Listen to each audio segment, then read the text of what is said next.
Podcast Hora Amarela, um podcast feito para falar sobre saúde mental e prevenção ao suicídio. Não mascare sua saúde mental.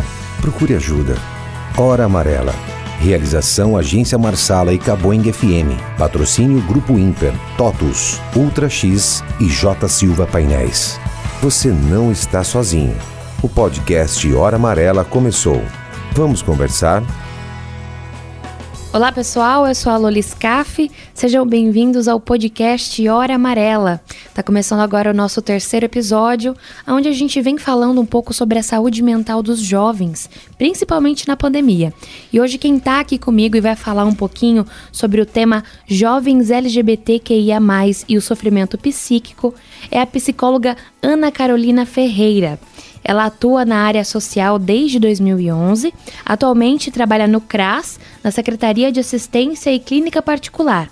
Ela também realiza atendimento à população LGBTQIA+, estudo sobre gênero e faz parte do CRP, que é o Conselho Regional de Psicologia, e é membro do Núcleo de Diversidade Sexual da subsede do CRP de São José do Rio Preto. Tudo bem, Carol? Tudo bem, Lula.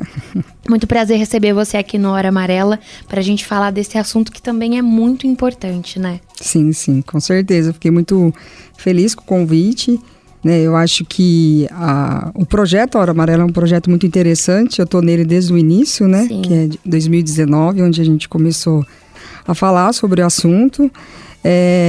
Eu fico feliz quando eu vejo alguns setores privados, né, falando do assunto, embora a gente do CRP, né, a psicologia, a gente está falando disso o ano todo, né? Sim, porque saúde mental a gente precisa falar diariamente, é uma construção, né? Mas é importante, ainda mais num espaço, né, hoje com o podcast de rádio, tendo jovens ouvindo, né? Ainda mais falar desse assunto, que eu falo sempre assim, que falar de LGBTQI a mais é falar de saúde mental, né? Não tem como fugir, já é falar de saúde mental, e aí a gente vai... Perfeito, Carol. E aproveitando então essa sua fala, explica para quem está ouvindo Hora Amarela e ainda não tem muito conhecimento o que significa essa sigla LGBTQIA+, e por que a gente tem que falar então sobre essas pessoas. Legal. Na verdade, assim, antes de explicar as siglas, né, falar o porquê, né, que muita gente fala, mas por que, né, tantas siglas, por que não só dar um nome? Na verdade, as siglas, ela vem de um movimento, né, de um movimento social, político, né? Não político partidário, mas política de lutas, né? Eu acho que é de conhecimento de todo mundo, né? Que a população LGBTQIA+, ela sempre está nos índices mais tristes, né?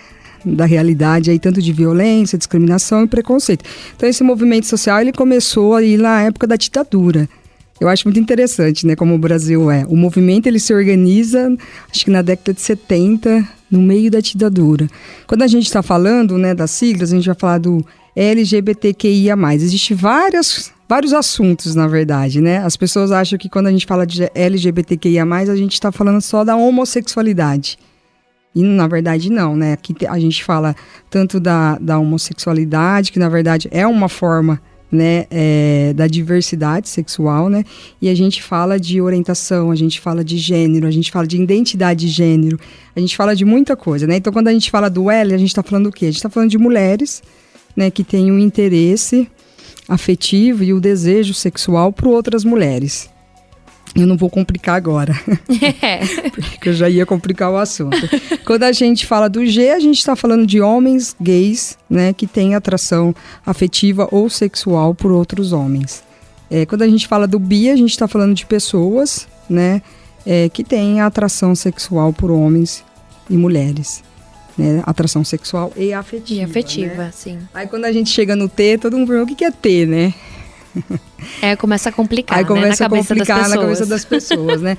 Quando a gente está falando de T, na verdade no T existe vários, né? Existe vários questionamentos assim no T, né? A gente fala de pessoas transexuais. No Brasil a gente coloca também as travestis e os travestis. O que é isso, né? Carol, o que é isso? O que é transexual, né? A gente fala aí da população que nasce, né, num sexo, né? E se reconhece em outro gênero. Mas não é a mesma coisa? Não é a mesma coisa. Né? O pessoal tem geralmente mistura, né? Que é aí onde entra a confusão. Mas Sexo feminino e masculino, só existem dois. Existem dois, né? É o que se mais fala. Sexo a gente pode dizer que sim, quando a gente fala de anatomia, de biologia. Agora, quando a gente fala de gênero, o que é gênero? Gênero é uma construção social, né? Que geralmente pode ou não estar ligada ao sexo. Né? Se a gente for pensar, e aí eu vou começar a confundir um pouco agora, tá, Lola? Quando a gente Fica à vontade. Agora eu vou começar a complicar. A gente confunde, depois a gente explica. Se eu não fizer isso, não sou eu e tá tudo certo. Mas na verdade é assim, né? Quando a gente vai pensar nessa construção, né? Então eu vou voltar. Né? A gente vive uma sociedade, né? Quando eu falei lá da homossexualidade, uma sociedade que direciona as pessoas, né? Para a heterossexualidade. O que é heterossexualidade, né? São pessoas aí que nascem naquele sexo biológico e se define também, né, no gênero daquele sexo, que sente atração afetiva ou sexual por pessoas do sexo ou gênero oposto, que são ditos como padrão, né? A gente então vive uma sociedade de um padrão heteronormativo, né? Então a gente cresce lá desde pequenininho e dizem que é o padrão que a gente tem que seguir. Aí já começa a confusão, né? Porque aí tá... Eu tenho que seguir esse padrão. E aí, quando a pessoa não se enxerga nesse padrão, então ela já se sente deslocada desde criança. Sim, e isso a gente só tá falando da questão afetiva, né, e sexual de uma atração. Agora vamos pensar uma criança que nasce num sexo e ela não se entende naquele sexo. Ela fala, pô, mas estão dizendo porque eu tenho esse órgão sexual, eu tenho essas características, pertence a esse gênero. Não, eu não pertenço. Então, um garotinho, né, que dizem pra ele que ele tem que se comportar de tal forma, mas na verdade ele se entende como uma menina, ele se entende como uma mulher. E aí que eu falo que a gente começa a complicar, porque o que é isso, né? A sociedade heteronormativa e uma sociedade cisgênero. O que é cisgênero? Pessoas que nascem no sexo e se reconhecem no gênero daquele sexo. Sim. Né? Que aí eu falo que a gente vive, na verdade, numa ditadura de gênero, né? Por que ditadura de gênero? Porque, na verdade, a gente nasce e já é dito pra gente, você tem que se comportar assim. Então, se eu nasci no sexo, né, feminino, eu tenho que me comportar. E quando a gente pensa nesse comportar... Existem algumas regras subentendidas que, quando a gente já nasce num sexo, num gênero, a gente meio que tem que seguir aquelas regras para se adequar ao gênero feminino ou masculino que a gente nasceu. Sim. E mesmo para uma criança cisgênero é difícil, porque uma criança cisgênero, quando a gente vai pensar na construção de gênero, a gente não está falando só da identidade de gênero. A gente vai pensar em várias outras questões, né? Vamos pensar, a gente tem aqui duas meninas. Eu sou diferente, olha para minha forma de ser mulher e a sua forma de ser mulher. Isso não significa que eu não sou... Mas existe um padrão que diz que, peraí, você tem que comportar de tal forma. Então, isso até para as mulheres cisgêneros, isso causa um sofrimento. É confuso, realmente, né? Não é que é confuso, é complexo. É complexo. Então, precisa de muita discussão, muito debate, muita conversa, para que comece a ficar um pouco mais claro. Sim. Principalmente que a gente sabe, hoje nós somos mulheres mais jovens, mas na cabeça dos nossos pais, dos nossos avós, o que já é complicado e meio confuso pra gente, imagina na cabeça deles, né? Sim, mas é uma coisa que tem que ser falada e tem que ser conversada, só assim, só através do debate que a gente consegue chegar em algum lugar, né? Sim, com certeza, porque quando a gente pensa nessa questão de gênero que eu tô falando, e principalmente nessa questão da construção de gênero, se a gente pensar, né, nós mulheres, né, a gente vive no país que mais mata mulheres, e mulheres cis e mulheres trans, então a gente não aceita o corpo feminino por algum motivo. Isso faz parte de uma estrutura, né, a gente não tem como negar a estrutura machista, patriarcal, cisgênera, heterogênera que a gente vive. Então, quando a gente vai fazer todas essas discussões, a gente não pode ignorar esses fatores. Por que eu falo que a gente não pode ignorar? Porque quando a gente pensa lá na criança, ou no jovem, ou no adulto transexual, né, a gente está pensando que essa pessoa faz parte desse contexto. Então, para ela existir, ela tem que lutar muito. Tanto para ela ter um entendimento dela e um entendimento social, que nem sempre isso acontece, né? Eu acho que esse daí é um ponto que você falou, que quando a gente fala, quando você disse, quando a gente fala das pessoas LGBTQIA+, já é falar de saúde mental. Sim. Porque a pessoa que começa desde criança já ter essa confusão de quem ela é, o que ela é, que ela não pertence a esse mundo, né? Então já não tem um amadurecimento, uma vivência, vamos dizer assim, entre aspas, normal. Sim, né? Porque ela vai ter, dependendo do contexto, né, social que ela vive, ela vai falar, peraí. E não é que ela não entende, ela até entende que ela é, mas ela tem um social que tá a todo momento dizendo que ela não pode ser daquele jeito. Opa, peraí, não, menina, não, você é menina, você tem que se comportar assim, né? Ainda a gente faz essa discussão, né, boba, que menino usa azul, menina rosa. Brinquedo. Brinquedos, né, a gente ainda tá anos-luz, né, de ter um entendimento que, na verdade, isso não é o que define a gente tá engatinhando muito ainda nesse assunto, né? E aí a gente não pode ignorar, né, Lô, quando a gente pensa, né, e aí sem entrar em questões mesmo, assim, partidárias, mas a gente vive uma crise política e a gente vive uma crise de ideias, né, que a política se apoderou dessas ideias que aí são conservadoras, moralistas, que quase sempre estão ligadas às questões aí de religião e tudo mais, né? E como que isso ficou autorizado, né? Acho que nunca se falou tanto de coisas... Acho que a gente veio de muitos avanços, né? Se a gente for parar para pensar, a gente vem de muitos avanços. Os jovens de hoje, eles têm informações e eles estão conectados a coisas que a gente não estava. Sim, um bate-papo desse talvez não aconteceria há 10 anos atrás. Porém, a gente vem de uma violência também que nunca se viu. De uma violência autorizada. Quando a gente pensa nas fake news, né? E a gente pensa em todo esse contexto, não tem como ignorar, né? E o quanto que a pandemia também, de alguma forma, a gente ficou muito online, né? A gente precisou ficar online para sobreviver. Sim. Né? Eu acho que isso é algo que... Não tinha outra forma, né? Sim. A gente chegou num momento que não tinha outra forma. Mas o quanto que esse online, em alguns momentos, ele ficou violento. E ele está violento, né? Então, eu tenho informação, mas depende de onde eu tô, que informações que eu tenho. Né? Porque teve coisas que foram autorizadas a ser faladas. E a gente tem um presidente que fala abertamente sobre transfobia, homofobia, machismo, e tá tudo bem, ele foi eleito.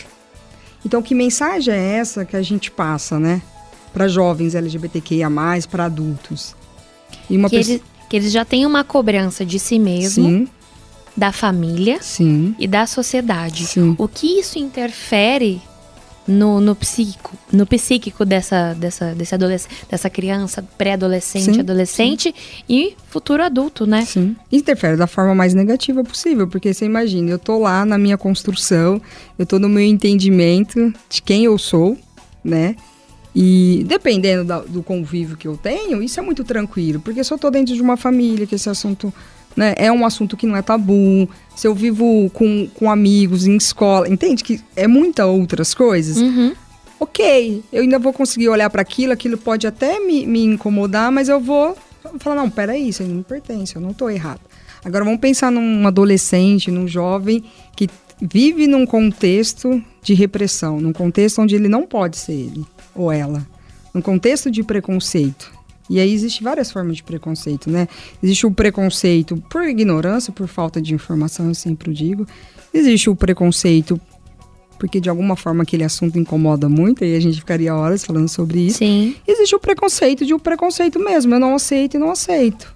Né? Não. Pra mim, a única forma certa de existir é a heterossexual cisgênero, que é o que a gente conversou um pouquinho antes. Então, como que é para um jovem, né, ter essa construção de quem ele é num contexto, e num contexto de um país que a gente vive hoje, onde você, dependendo de onde você acessa na rede social, a todo momento a gente está vendo, a gente está em São José do Rio Preto, né? A gente fala aí de uma questão de governo federal, mas a gente pensar, a gente vive um silenciamento de políticas públicas em São José do Rio Preto, né? Eu acho que tem 2, 3 meses, saiu nas mídias, né, que alguns vereadores tiveram algumas ações extremamente homofóbicas, transfóbicas, né? Todos os nomes que a gente puder estar aqui, racista, né? E estão lá, não receberam punição, né? A gente teve aí a gente não precisa ter uma visão macro, né? Sim, a gente consegue ver isso no nosso vizinho. Como é ser LGBT em São José do Rio Preto e região? Rio Preto a gente não tem uma política pública consolidada LGBT, tirando o consultório T, que é um consultório que acontece na saúde, que atende o público transexual, a gente não tem política pública. Houve um silenciamento de política pública de 5 anos para cá. E aí a gente está num momento onde existe uma cobrança de ter um conselho municipal, né, que é um conselho de diversidade sexual e gênero, que é para tratar desses assuntos e na construção de políticas públicas e apontar as necessidades, né? E a gente... Então, isso já fala muita coisa, né? E, Carol, quando a gente fala disso, a gente fala de exclusão social. Totalmente. Né? Porque não existem políticas públicas, não existem leis que protegem. E que danos essa exclusão social e a discriminação e o preconceito causam no desenvolvimento desses jovens, dessas crianças jovens que vivem isso, que são LGBTQIA+, e tem que conviver com isso. Tem que conviver com a visão mais próxima da família, da cidade, da sociedade, da internet. Quais são esses danos? Os piores possíveis. Triste, né? É pesado quando demais. Eu falo pra você que saúde mental ele deveria ser um assunto de Estado. Quando eu falo pra você saúde mental, ele na verdade é um assunto de política pública. A gente já tá amarrando o assunto. Quando eu falo pra você que num município como São José do Rio Preto há um silenciamento, e isso é a nível nacional, né? A gente vem numa desconstrução de políticas públicas voltada para o público LGBTQIA+. Para além, a gente vem numa construção das políticas de saúde mental. A política que a gente lutou tanto aí, né? Eu falo a gente da saúde mental, ela vem sendo desconstruída, ela vai perdendo verba. A gente pensar lá naquela, né, PL que teve em 2018, 17 para 18, de congelamento. O que é aquilo? Congelamento de 20 anos de recursos para algumas políticas públicas. Aí eu vou frisar a política de saúde. A gente está falando do quê? A gente está falando que algumas populações não merecem atendimento, né? Porque as que foram mais afetadas, quem que foi? Quem que usa o SUS? E a pandemia, ela vem e dá uma rasteira, porque todo mundo precisa do SUS. Sim, porque é um a assunto... gente percebeu isso, né? Sim, porque é um assunto que na época não incomodou. Não fala de mim, como o assunto LGBTQIA+, ele não incomoda às vezes. Porque aí não fala de mim, mas todo mundo esquece que na verdade fala sim. Ele pode não falar de mim diretamente enquanto pessoa, mas ele pode falar do meu vizinho, do meu amigo, de um primo, futuramente de um filho, né? E que danos que isso causa? O que a exclusão faz com a pessoa? Ela silencia as pessoas. Quando as pessoas não têm voz, elas não existem. E automaticamente isso vai ter uma consequência de um adoecimento. Né? Um adoecimento aí. E aí a gente poderia falar de 1000 diagnósticos, mas dados principais, né? A população LGBTQIA+, a população no mundo faz 12 anos, ainda não saiu dados de 2021, talvez a gente seja o 13º, que mais mata LGBTQIA+, principalmente a população trans. Então, como é viver num país, numa cidade... tendo isso em vista e tendo em vista que a gente não tem política pública. Quando a gente não tem política pública, não é só do atendimento que eu estou falando, eu estou falando desses dados. Quando a gente pensa na questão do suicídio e do adoecimento do jovem, né, vem crescendo muito a ideação suicida, né, e tentativa de suicídio em jovens de 15 a 29 anos. E quando a gente pensa na população LGBT, se eu não me engano, está em 4º lugar do mundo, jovens brasileiros. Mas quando a gente pensa nesse número em jovem LGBTQIA+, o número é de 5 a 6 vezes a mais. Então, o que é isso? Que um jovem LGBTQIA+, ele tem a chance de um adoecimento, por todas essas questões que a gente já falou, e algumas outras, porque além dele ser LGBTQIA+, ele é uma pessoa. Com a Constituição, isso é só um detalhe da vida dele. É que é um detalhe que, infelizmente, ainda precisa ser falado, porque é um detalhe que, por algum motivo... né, que a gente está falando aí de questões... Já é um tabu falar de depressão, de ansiedade. Sim. No dia a dia, para qualquer pessoa, e aí a gente inserir essa fatia de a pessoa tem um adoecimento mental por conta dessa exclusão social, por ela ser LGBTQIA+, vai afunilando, né? Então, tipo, uma pessoa que já é taxada de preguiçosa... por ter depressão, pelos motivos delas. Subjetivas, né? Porque cada um entende o mundo de uma forma. Uhum. É como eu te disse, depende muito sempre do contexto. Porque como é ser uma pessoa transexual, sei lá, na Europa? Não sei, eu acho que é diferente que ser no Brasil. Uhum. Como que é ser uma pessoa transexual, tendo aí uma questão de acessibilidade financeira, social, de entendimento. Famosa. É diferente também. É diferente de uma pessoa que mora ali na periferia, que os pais não têm conhecimento, então talvez não vai ter um entendimento daquela situação. É uma pessoa que às vezes não tem acesso à informação. Aí vamos lá, uma pessoa trans que mora num território, uma pessoa trans negra, uma pessoa... Tá vendo? A gente vai colocando, eu falo que existe uma pirâmide social. Que alguns chamam de vitimismo, e não é vitimismo, é realidade. Se a gente pegar dados... Se você pega os dados... E outra questão, a gente acha muito pouco dados quando se trata da população LGBTQIA+. Por a gente não ter políticas efetivas, a gente não consegue falar de números. Você tem sempre uma aproximação, né? Dados a gente pega, às vezes, baseado em estudos de fora. Existe, né, uma empresa, que eu não vou lembrar o nome agora, norte-americana, que ela sempre solta um dado tipo mundial e ela fala um pouco desses dados que eu trouxe também. Mas a gente não tem. A gente, às vezes, vai ter, assim, uma ONG de São Paulo que faz uma estimativa. Você tem... Mas você nunca tem um número real. Os dados concretos, né? Sem os dados completos, a gente fica em primeiro lugar. E eu acredito que a gente ficaria, mas que o número seria muito maior. Porque esse número não chega. Porque existe uma coisa na população LGBTQIA+, existe um descrédito. Ah, morreu... Ah, tipo, assassinado. Como se fosse mais um... Mas não foi uma briga entre eles mesmo, porque eles, né... Porque se a gente for pensar em que lugar que essas pessoas transexuais, e principalmente as travestis, eles são colocados na sociedade. A gente vê as pessoas, as travestis, no mercado de trabalho, você vê com recorrência? Não. E existe um motivo por isso. Existe um motivo por isso, existe uma falta de aceitação. Existe uma exclusão, porque você me perguntou, o que é essa exclusão? Porque não tem como a gente dar um nome, mas o que a exclusão social ela faz? O que ela faz? Ela deixa a pessoa na marginalização. Porque uma pessoa que não consegue, uma pessoa que é excluída da família, a gente começa daí. Se ela é excluída da família... Muitas vezes ela é expulsa de casa. Sim. Na adolescência. Onde a gente não tem ferramentas, não tem estudo, não tem amadurecimento. Sim. E aí você não tem política pública para proteger quando vai pra rua. Sim, esse público. E aí essa pessoa... Simplesmente ela tá aqui na jogada escola, no mundo, né? Na escola não é excluída também? Provavelmente. A gente nunca pode generalizar o assunto. A gente tá falando, né, de a grande maioria.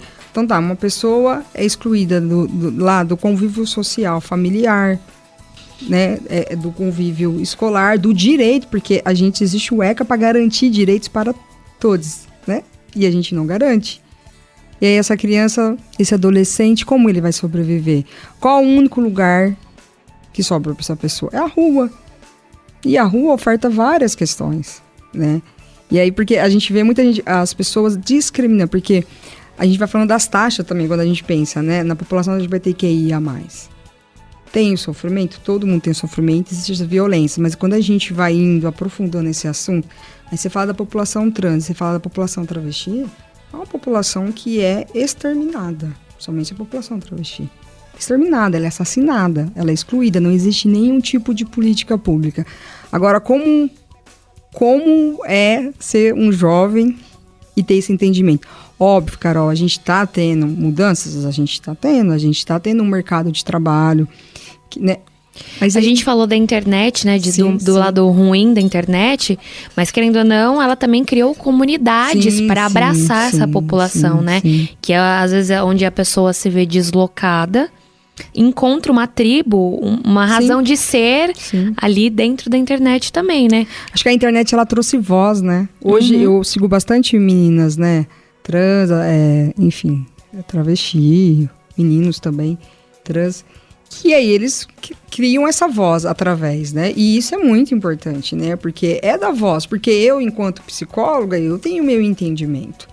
Mas eu não tenho o lugar de fala que uma pessoa trans. Eu consigo ter uma compreensão desse sofrimento. Eu tô ali, né, para dar ferramentas.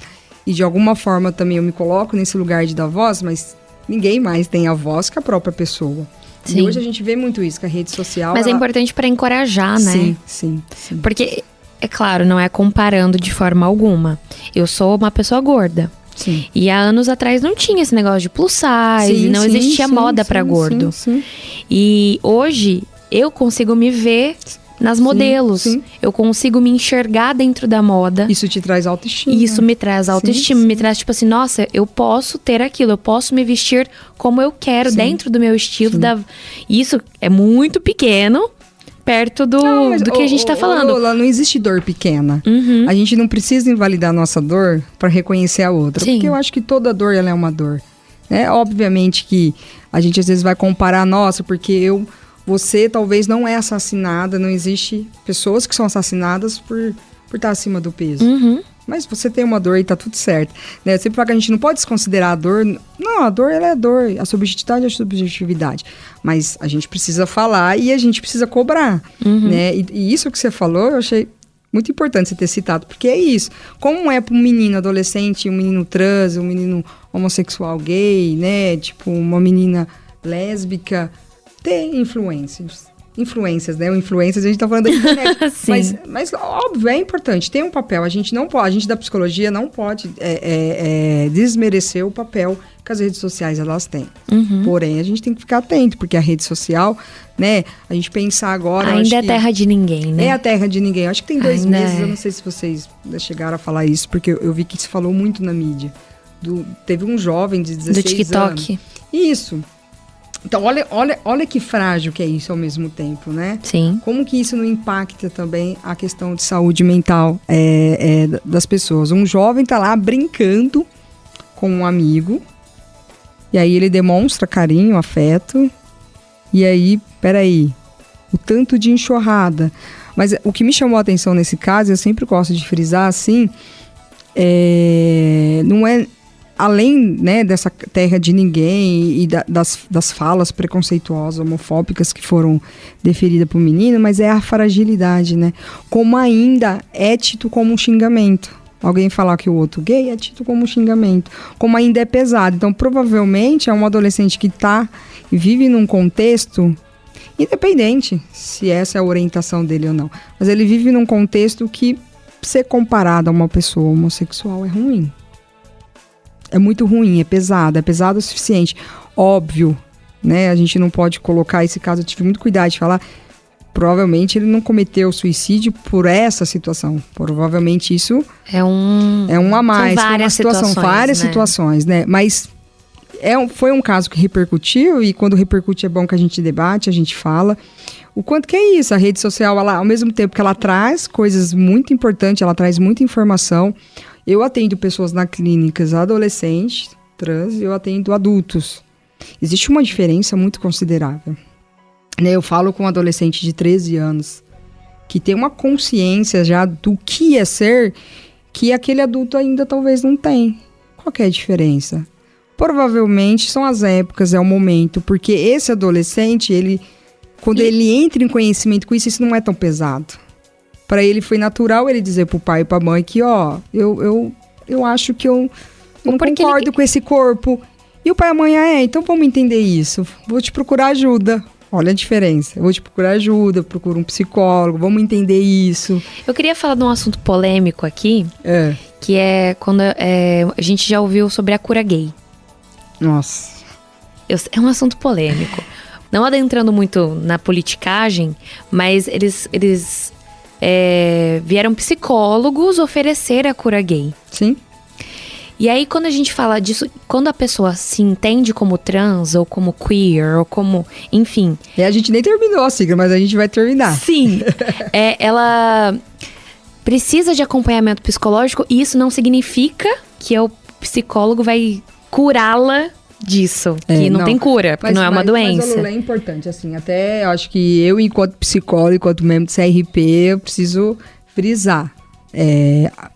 Tem psicólogos que defendem isso, vírgulas, são psicólogos que desconhecem ou conhecem e desconsideram seu código de ética. Nosso código de ética ele é muito frisado nos direitos humanos. Então, só da gente falar isso, a gente já está entendendo, né? Houve sim, existe mesmo alguns psicólogos. Houve esse movimento que ganhou muita força política, né, em 2018, eu não preciso falar o porquê. Inclusive, né, nessa mesma época a gente teve eleição, porque o CRP, né, ele existe eleição de 3 em 3 anos, o ano que vem vai para ano de eleição novamente. E houve uma chapa que defendia o direito do psicólogo a trabalhar a reversão sexual. Reversão do quê? Porque quando a gente fala de orientação sexual, a gente está falando numa possibilidade, existe possibilidade de se relacionar. A heterossexualidade não é a única possibilidade. A heterossexualidade é uma das possibilidades de você se relacionar afetiva e sexualmente. Como a bissexualidade, como a homossexualidade, a gente tem a pansexualidade, a gente tem os dimmer, a gente tem várias formas. A gente ficaria aqui até amanhã falando sobre isso, mas eu vou me limitar até o que... Mas assim, esse grupo, que é um grupo que não tem como desconsiderar, vem um grupo aí de questões religiosas. E aí, peraí, a gente vive estado laico. A psicologia é laica também. Não existe comprovação científica nenhuma de que isso... Pelo contrário. Na verdade, eles se baseiam num estudo lá atrás de Freud, que na verdade não é isso que Freud estava querendo dizer, mas se apropriaram disso lá atrás, de uma questão, de um sofrimento, enfim, até porque a psicologia... Ela tira do contexto. Isso, né, que aí eu ficaria aqui até amanhã falando, mas na verdade não existe comprovação científica. Na verdade, a gente já teve muitos estudos, os estudos... Num primeiro momento, eles sempre se basearam para falar da homossexualidade, e isso me incomoda muito. Dizendo que tem algo anormal. Opa, peraí. Hoje você já não vê os estudos, caíram por terra. É porque o cromossomo Y, X, enfim, os estudos sempre querendo direcionar, peraí, se é pai e mãe que separam, sabe assim? Óbvio que tudo está dentro do contexto. A nossa forma de nos relacionar é uma construção. Se a gente for parar para pensar nisso, óbvio, quem eu sou faz parte de uma construção, né? Interna e externa, do que eu vivi, do que eu vivo, psíquica, subjetivamente. Lógico que faz. Mas quando a gente pensa, às vezes a gente fazer uma conta, existem possibilidades. E a heterossexualidade é uma possibilidade, a homossexualidade é outra, a bissexualidade como... E é histórico, porque existe comprovação Sim. de que na Antiga Grécia existia relacionamento. Sim. Na verdade, e se a gente for olhar para a história, você vai ver, na verdade, que tanto a questão da homossexualidade e a questão de gênero, ela sempre existiu. Ela sempre existiu e foi falada e foi vivida de forma livre. Aí quando a gente passa aí, né, a Grécia, vem a questão da religião, enfim. Vem a Idade Média. Vem a Idade Média, aí que entra a questão do cristianismo, Sim. Aí que a gente passa todas as questões, Segunda Guerra, blá, blá, blá, blá, aí começa a vir os conceitos moralista, né, que são os conceitos, peraí, a religião prega que isso, aí vem, enfim, não vou entrar nisso, porque senão a gente também vai criar polêmica. 3 horas de podcast. Mas assim, não tem como desconsiderar que é uma construção, na verdade, porque sempre existiu. Isso não faz parte da nossa sociedade de hoje. Essa coisa de que é a internet, Sim. é a TV, é o Na canal verdade, X. o que foi inventado é o patriarcal. O que é o patriarcal? O que foi inventado foi a heteronormatividade.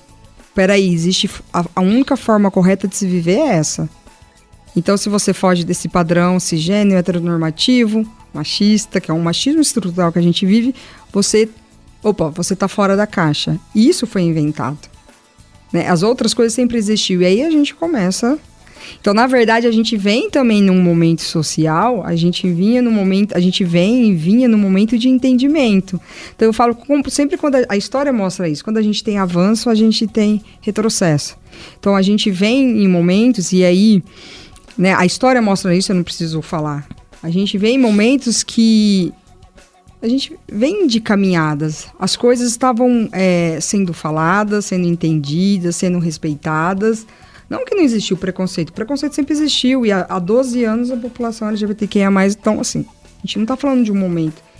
Mas a gente via de construção. Não só da questão da LGBTQI-fobia. Quando a gente pensar na questão das mulheres, na questão de gênero. As mulheres, a gente vem... Peraí, aí tem uma turma que se incomoda. Né? Tem uma turma que não quer. As pessoas não querem dar voz para essa população. Aí a gente pode ir para outras pirâmides. Quando a gente pensar na população negra, né, que vem avançando, a gente vem pensar na questão aí da construção política, a questão de acesso da população, né, mais favorecida socialmente. A gente vinha tendo avanço. A gente pensar no sistema capitalista, eu não estou falando que nenhum governo é bonzinho, mas a gente vinha num processo de acesso a informações, de acesso à vida, de você poder, né, de alguma forma, viver livremente.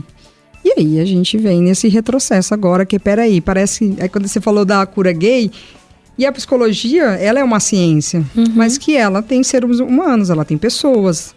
E pessoas que cometem equívoco, pessoas também que têm preconceito. Ah, Carol, mas essas pessoas, então você tá falando pra mim que existe um código ético. Da mesma forma que tinha médicos falando que não existia Covid. Sim, eu ia até citar isso. Aí você fala, mas como assim? Não, essas pessoas, elas são responsabilizadas. Lógico, uma pessoa que diz, que prega. Então, se você é um adolescente, é um jovem, um adulto que foi numa psicóloga, ou num psicólogo que tá dizendo pra você que ele vai te curar, você pode denunciar. Nosso código de ética, ele é muito coerente nisso. Quem faz isso tá fazendo... Importante a gente falar isso, É muito importante, porque a pessoa tá em sofrimento. Sim, o pai e a mãe tá em sofrimento. Ele procura um profissional de saúde para querer um entendimento. E aí, talvez valida aquilo que a sociedade está falando, para ele vai ser confortável, porque se a pessoa tá dizendo Os não... pais, né? Isso, mas não, a gente vai mudar isso. Imagina o sofrimento. Né? Isso para mim é um crime. Eu tenho um entendimento muito assim.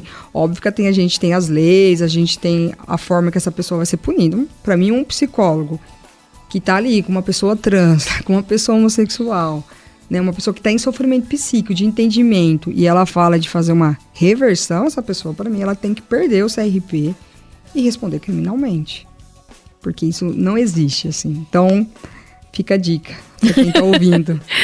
Ô, Carol, e quais as políticas públicas que a gente precisa começar a pensar e discutir e colocar em prática para enfrentar a LGBTQ-fobia? Olha, quando a gente pensa em política pública, eu acho que assim, não tem como eu falar assim, a gente precisa ter um serviço específico. Eu acho que todos os serviços, eles forem preparados para atender a população, ele tiver um plano de trabalho, que isso não acontece, coisa simples, desde uma população chegar num local e ela ser respeitada no nome social, população trans, simplesmente ela chegar num lugar, porque hoje, né, a gente já sabe que é lei, né, não sei se a gente já sabe, mas eu vou dizer para quem não sabe, né, desde 2018 para 2019 a gente teve o STF, né, que julgou como... Antigamente, a pessoa, para ter um nome na certidão de nascimento, né, o nome social, ela teria que passar por um processo aí de transexualizador, que a gente fala, que seria ou a cirurgia ou estar nesse tratamento. Ela teria que entrar com um processo, era super demoroso. Hoje não. A pessoa, se ela tem um entendimento, ela consegue fazer isso de formas mais práticas. Ela vai precisar de algumas certidões, né, enfim, procurar os serviços aí que possa orientar. Hoje aqui a gente tem um GADA que faz essa orientação jurídica, mas se ela procurar qualquer CRAS do município, a gente vai poder orientar essa pessoa, porque ela não precisa de nada que endosse isso. Ela simplesmente, com documentação, com a certidão dela e alguns documentos, ela pode chegar no cartório, se ela tem o entendimento dela. Antigamente não, essa pessoa precisaria comprovar, tá num acompanhamento, né, que é o acompanhamento da cirurgia. O nome civil ele não passa por isso. A pessoa muda na certidão o nome, que seria o nome social, ele passa a ser o nome civil e o sexo, inclusive. Só vai ter uma identificação lá da questão. Mas, enfim, isso foi um ganho, né? E era um processo que estava há muito tempo. E é interessante, né? Que esses ganhos, eles vêm quando a gente está tendo tanto retrocesso, e é quando algumas... o Supremo Tribunal, ele vem falar, não, peraí. Da mesma forma, quando ele vem e fala da questão da homofobia, a homofobia virou, né, crime por lei. Só nesses momentos que a gente começa a ter tanto ataque, aí, peraí, vamos proteger essa população. Então, como protege a população? Criando leis. Óbvio que as leis, a gente sabe que elas demoram muito para acontecer. Porque um exemplo... No Brasil é complicado aplicar as leis, né? A questão da certidão mesmo. Você fala, Carol, mas essa pessoa, ela tem acesso? Depende, porque ela tem que pagar. A certidão de nascimento hoje, qualquer pessoa for tirar uma certidão de nascimento... se ela não tem condições financeiras, ela está desempregada, ela só fazer uma autodeclaração no cartório, pobreza, né? E ela não paga por isso. A certidão não. Já existe processo, o pessoal dos advogados aí, enfim, a nível nacional já estão entrando com ações. A pessoa até consegue entrando com ação, mas demora muito, de 8 meses a 1 ano, 2 anos, enfim, é um processo muito demoroso. Mas estamos no processo. Você acredita que eu esqueci sua pergunta? Eu comecei a refletir aqui. Quais as políticas? Isso, é exatamente isso. A partir do momento que a gente começa a criar a política de acesso. Então vamos pensar, eu penso na mulher trans, ela tem uma realidade. né? Ela tem uma realidade de mercado de trabalho, ela tem uma realidade de escolaridade. Por quê? Porque ela é excluída socialmente. Preparar a polícia para atender. Isso que eu ia falar. A polícia, os profissionais. Os profissionais de saúde. O serviço de saúde, né? O serviço de assistência. Eu trabalho numa política de assistência e eu faço a crítica, né? Eu trabalho em casa, a gente não é preparado. Se você lá não tem um entendimento, óbvio que nós que trabalhamos numa política de assistência, a gente tem que sempre procurar estar, mas não é uma política do município ainda, não é uma política nacional. Você minimamente não respeita o nome social. Instrumentais, tem algum ou outro lá que ainda respeita, mas não existe uma diretrizes. Tá, não existe a nível nacional, mas é a municipal. O que a gente está fazendo? Então, quando a gente fala em política pública, é falar disso, é falar que na saúde as pessoas estejam preparadas para atender essa população, com todas as questões que ela traz. Né? Se eu tenho, no município, se eu tenho um conselho municipal de diversidade sexual e gênero, eu vou ter apontamentos de que tipo de política que eu preciso. Então, eu vou ter um setor, né, que vai indicar, peraí, e que vai, não é investigar o nome, né, me fugiu o nome, mas que ele vai estar ali direcionando e vai trazendo dados, né. A população vai ter onde procurar, vai ter onde denunciar. Sim. Né? Então, assim, dar ferramentas, a né? gente hoje, a gente não tem um básico, né, a gente não tem nada. Então, se a gente não tem nada, a gente precisa ter tudo. Tem que começar por algum lugar. A gente precisa começar por algum lugar. Então, a luta do movimento LGBTQIA+, em Rio Preto hoje é exatamente essa. Porque se eu tenho um conselho, algumas pessoas não. Primeiro eu preciso ter política pública, depois ter conselho. Depende. Né? Porque não necessariamente eu preciso de um centro de referência para a população LGBTQIA+. Tem pessoas que defendem essa ideia, mas peraí, a população LGBTQIA+, ela é todo mundo. Ela está em todo lugar. Sim. Ela está em serviço público, ela está no shopping, ela está... Enfim, ela está em todo lugar. Ela acessa todos os lugares. Os lugares precisam estar preparados. Né? Eu sempre, quando eu falo do assunto, eu falo que me incomoda muito esse assunto ser pauta só da população. Né? Ou da população ou de profissionais que trabalham. Uhum. Ela precisa ser pauta de todo mundo. De todo mundo. Porque essa é uma população que acessa. É uma população que escuta rádio. Não Sim. é? Tipo, é uma população... Não precisa criar um grupo para falar só com eles, sendo que ela faz parte do grupo. Ela faz parte. Aí, quando eu falo que a população é silenciada, é por isso. Porque a partir do momento que você não tem política pública que vai atender essa população, o que ela faz? Ela vai se escondendo, ela vai não existindo. Mas não é porque ela não existe. Porque não vai tendo dados... Né? Não sai nos jornais. Não sai nos jornais. Você não convive no dia a dia. As pessoas acham que nem existe, só sabe que existe quando alguém comenta ou vai escutar a rádio agora, ou vê uma live, né? A gente tá na era da live e fala, opa, isso existe. Ou tem um amigo. Mas ela sabe do básico. Ela vai saber do LGB. Uhum. O resto nem vai... Não tem que pensar sobre isso. Porque se a gente for pensar, pensando, né, nessa sociedade que a gente vive, né, a gente, não, Carol, mas teve muito, as pessoas falam, mas teve muitos ganhos. A gente teve, mas de quem que a gente está falando? A gente está falando da população LGBTQI toda? Não, a gente fala dessa população LGBT, das mulheres, cis, lésbicas, brancas. Se a gente for falar das mulheres trans, teve desenvolvimento? Teve nenhum. Se a gente for falar da mulher lésbica, periférica, que está num padrão social dito como não feminino, teve avanço? Teve nenhum. É a segunda população que mais é assassinada no Brasil. Então, entende que na própria nomenclatura, você vai ter várias discussões.